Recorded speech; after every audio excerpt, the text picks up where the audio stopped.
Bueno, ahora tenemos en línea, en comunicación, a un gran compañero, periodista de Córdoba, ya se van a dar cuenta cuando lo escuchen también, Claro. que es Osvaldo Gadván. Osvaldo, muy buenos días, acá Tomás García y Gastón Alberdi, te saludamos. Hola, Osvaldo. Yo no había charlado antes contigo, con vos, Tommy, sí, hace años, Hace siempre años. que tanto... ¿Cómo, pa? Sí, hace años. Años que charlamos. Y bueno, un gusto, por supuesto. Siempre es un gusto charlar con ustedes y por esta radio tan querida, donde ya me han hecho otras notas otras veces. Yo estoy en Cava, de hecho estoy a una cuadra del Obelisco. Ah, bueno, pero sos cordobés, ¿no? Se nota. Exacto. Bueno, Osvaldo, ¿cómo estás viendo ahora la situación con el gobierno, con la oposición, este complejo entramado político que hay hoy en día? Bueno, yo lo que le digo siempre a todos los que me preguntan o con los que charlamos de pronto en una reunión, o una interacción por las redes y demás, es que la gente no vota solamente por la situación económica que vive, la gente vota por cómo cree que vive, no necesariamente por cómo vive, y por cómo le gustaría vivir, y por cómo cree que viven los otros, y por cómo cree que los otros llegaron a entender lo que tienen. En esta especie de juego de palabras complejo, de subjetividades cruzadas, el desastre económico, la catástrofe económica y social que vive la Argentina no alcanza, no es garantía de que el gobierno sea derrotado el año que viene. No lo es, porque en realidad ya estaba muy mal el año pasado y lo mismo el gobierno ganó. Entonces, ¿qué digo yo? Bueno, hace falta la construcción, recién escuché que hablaban algo de eso, la construcción de una fuerza política lo suficientemente amplia que contenga a los sectores en especial que han sido víctimas de esta política gubernamental, que es la inmensa mayoría del pueblo argentino, y que también elabore una propuesta, pero que la elabore y la vaya explicitando con tiempo, porque si no se nos vienen las elecciones encima. Claro.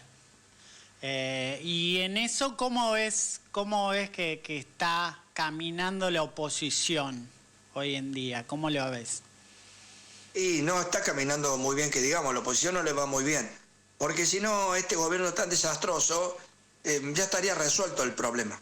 Es un gobierno demasiado desastroso, con un presidente, yo no voy a hablar ahí teniéndole a Gastón sobre Milei, que podría escribir varias enciclopedias, grandes como la Enciclopedia Británica, pero lo que uno ve, o lo que uno ya veía hace 5 años, este tipo nunca debió ser presidente, y no debería seguirlo siendo hace mucho tiempo.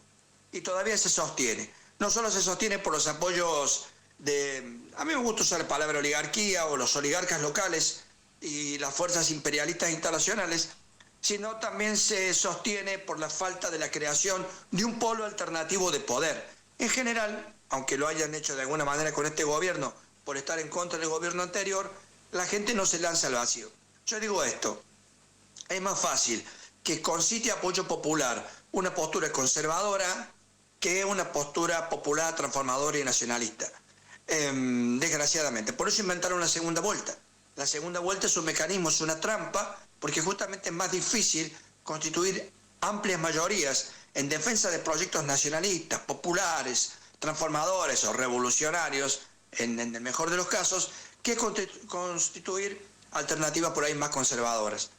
Entonces me parece que a la oposición le falta todavía aparecer como alternativa, a pesar de que el peronismo y sus aliados representan alrededor del 40% de los votos, no se termina de ver.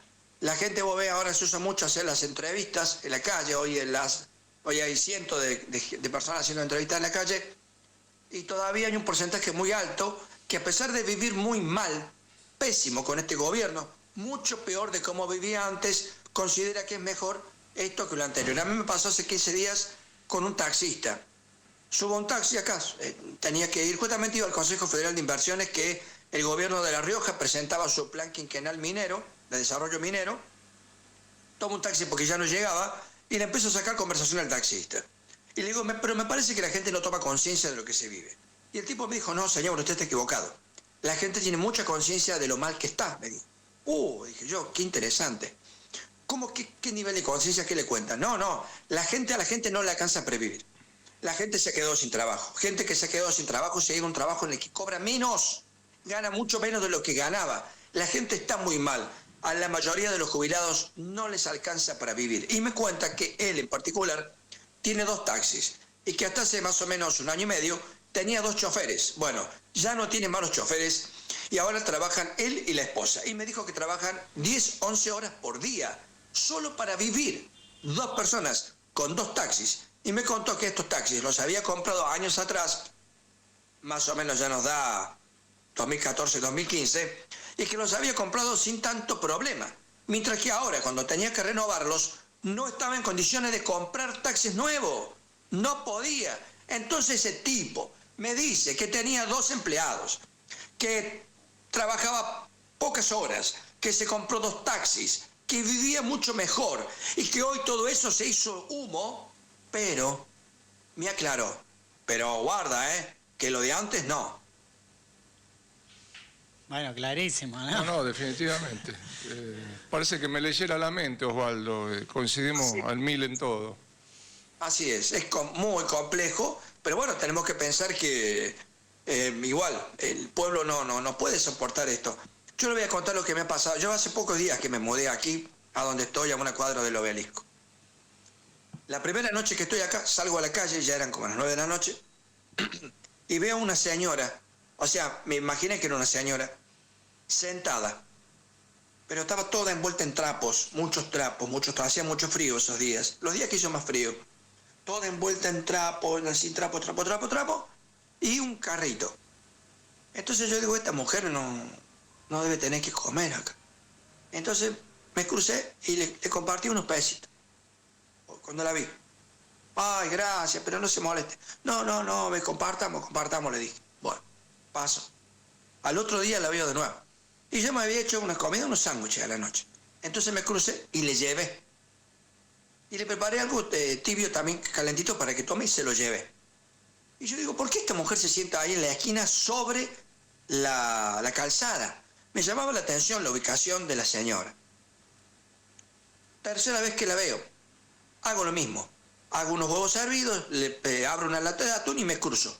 Cuando me cruzo, y por respeto no me animé a preguntarle por qué se sentaba ahí, a 1 metro más o menos del cordón de la vereda, ¿por qué? Si pasaban los autos, yo me di cuenta por qué. Estaba sentada sobre el respirador del subte. Claro. ¿Por qué estaba ahí? Porque salía calor. Mira. Esa es una postal de la Argentina que tenía muchos problemas antes, pero que este gobierno los ha agravado a todos.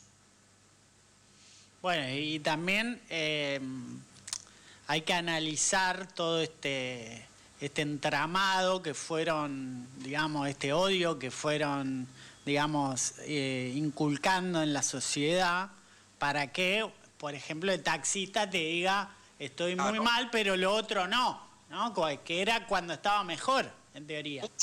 Por lo que me dijo él, mucho mejor. ¿No? ¿Y qué ves vos ahí, digamos? ¿Cómo se puede desbaratar un poco ese odio que los hace votar en contra de sí mismos muchas veces a la gente? Sí. Tommy, querido, si yo supiera qué... No, pero bueno, para charlarlo, creo que... Escuchá, me ofrezco yo de candidato a presidente. Totalmente. Y sería espectacular. Si tuvieran la fórmula ya. Sería espectacular, Osvaldo. Yo te voto. Hoy los convoco a todos.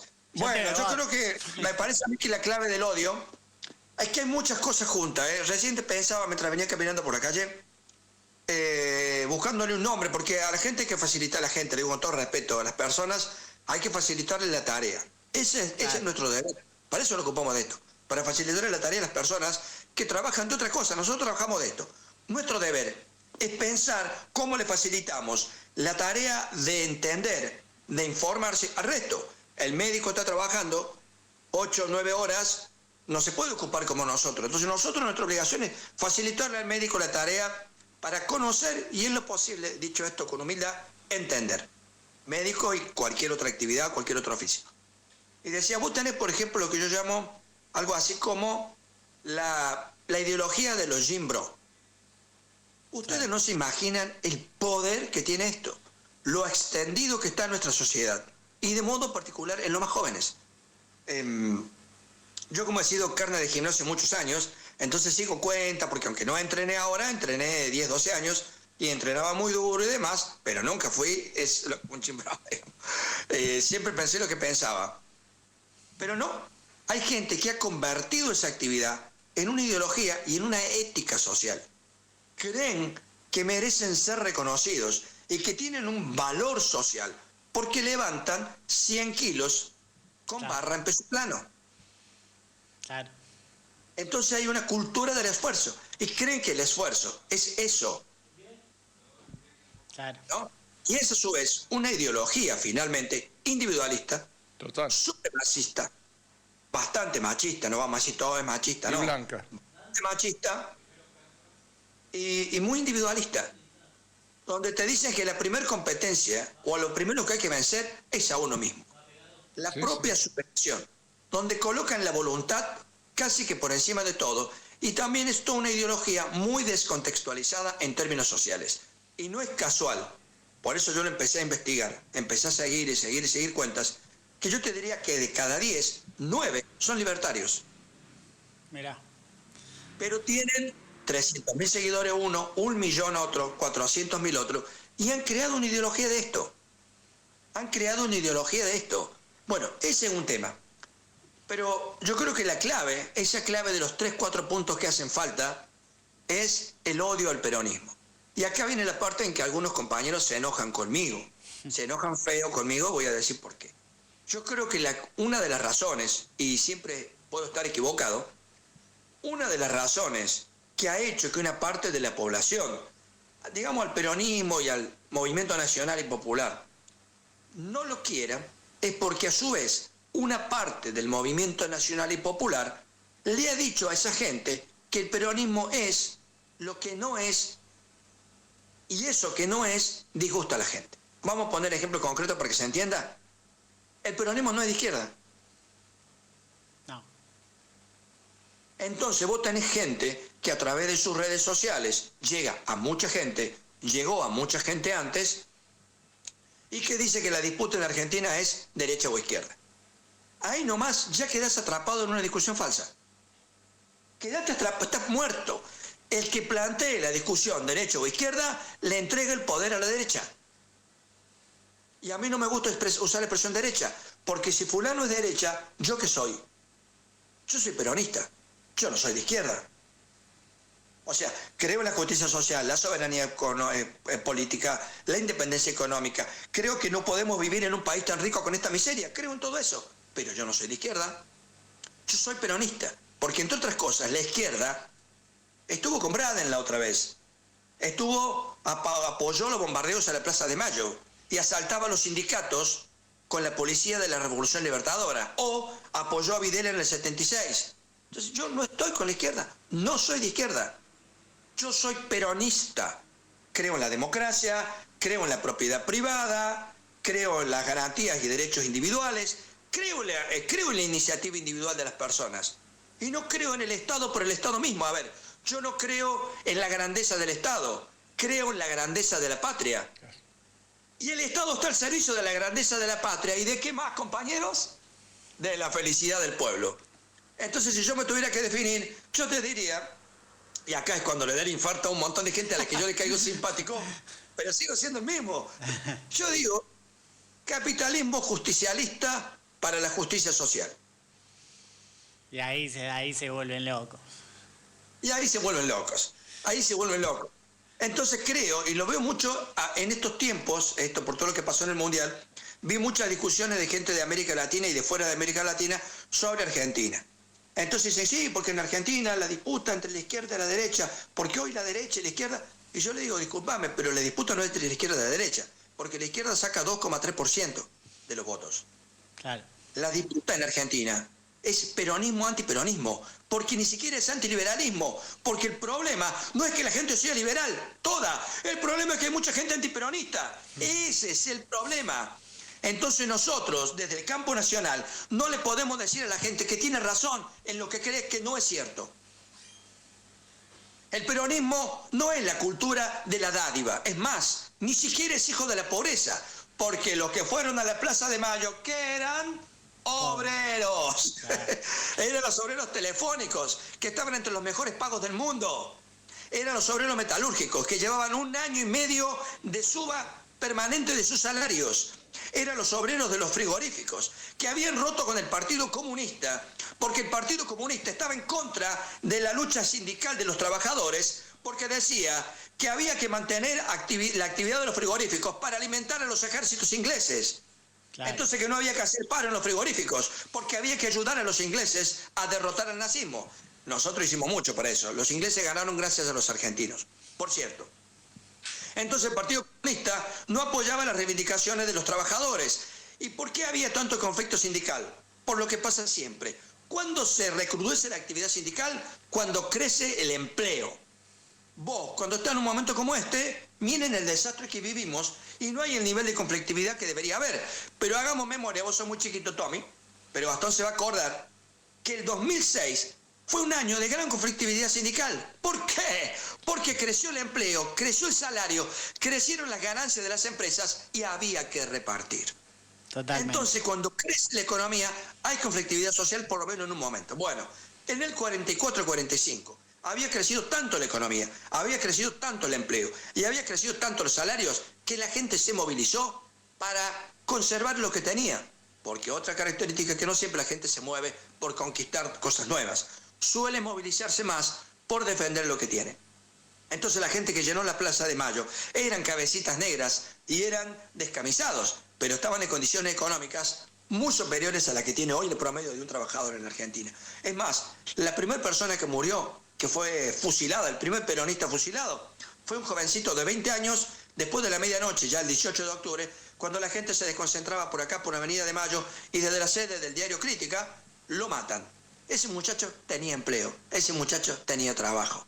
Digo, el peronismo es hijo, fruto de una Argentina en crecimiento, que vino a hacerla crecer más y a establecer la justicia social.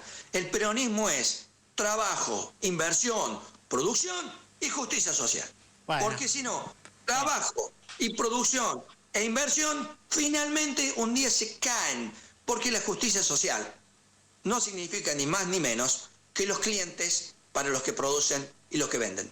Perfecto. La verdad que un cierre espectacular. Osvaldo, te agradecemos muchísimo por pasar. Gracias, Osvaldo. Por la perestroika kirchnerista y bueno, te seguiremos molestando para seguir debatiendo estos temas. Jamás es una molestia y bueno, les mando un abrazo grande, compañeros, y siempre que puedo los escucho, los sigo por los...